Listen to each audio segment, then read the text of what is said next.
Ahoj, moje jméno je Zdeněk Langer. Ve firmě Hellermann Titan pracuji od roku 2013.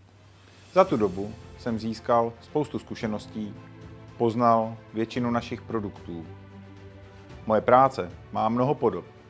Mimo jiné jsem specialistou na kabelový management pro kolejová vozidla. Velmi rád navštěvuji naše zákazníky.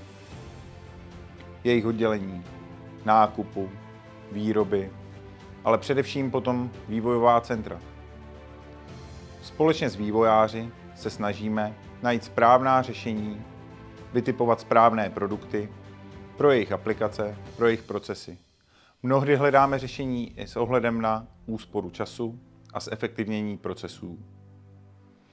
Za dobu, kdy spolupracujeme s našimi zákazníky, jsme se pro ně stali velmi silným a stabilním partnerem, na kterého vědí, že se mohou kdykoliv obrátit. Pakliže cítíte, že bychom mohli pomoci i vám, bude mi ctí se s vámi sejít.